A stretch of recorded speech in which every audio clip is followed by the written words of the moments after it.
Hello everyone, welcome to my YouTube channel. আজি মই লৈ আহিছো আটা কেকৰ ৰেচিপি। মোৰ আগৰ এটা ভিডিঅটো আছে আটা কেকৰ ৰেচিপি।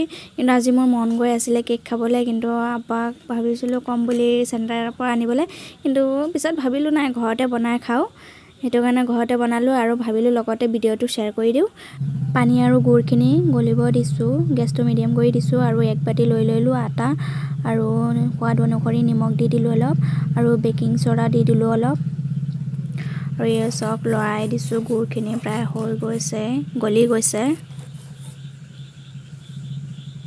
এতিয়া নমাই ঠাণ্ডা হ'বলৈ দিছো গুড়খিনি আৰু আটা দি দিলো ইয়াৰ ৰিফাইন তেল সৰু বাটি দি এক বাটি।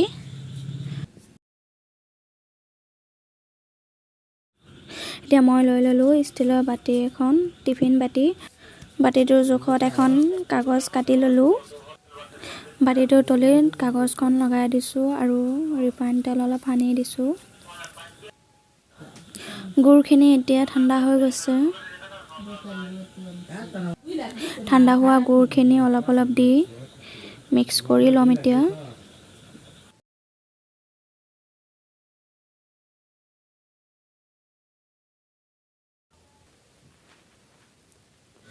এতিয়া এইখিনি ভালকে মিক্স কৰি লম।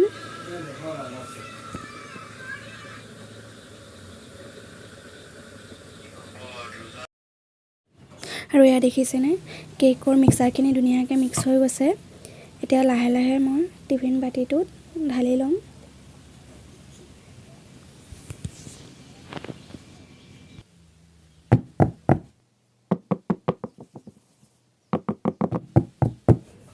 এতিয়া মই কেৰাহী এখন পাতি দিছো আৰু অলপ দি দিলো পানী।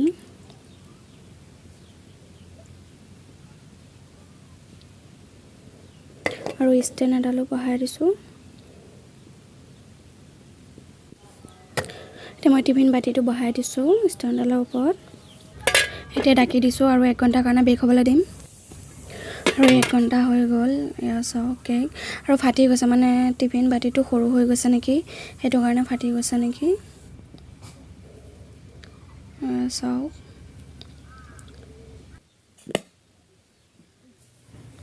এতিয়া কাগজখন এৰুৱাই লম।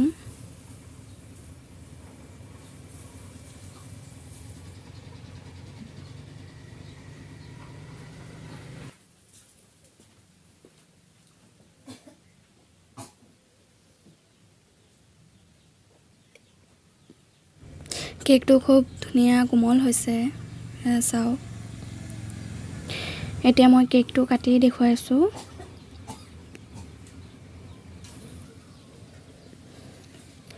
এয়া চাওক কি ধুনীয়া কোমল হৈছে কেকটো। আৰু আটা কেকৰ ৰেচিপিটো আপোনালোকে যদি চাই ভাল পাইছে তেনেহ'লে like, comment, share and subscribe কৰি দিব মোৰ চেনেলটো। আজিলৈ ভিডিঅ'টো ইমানেই।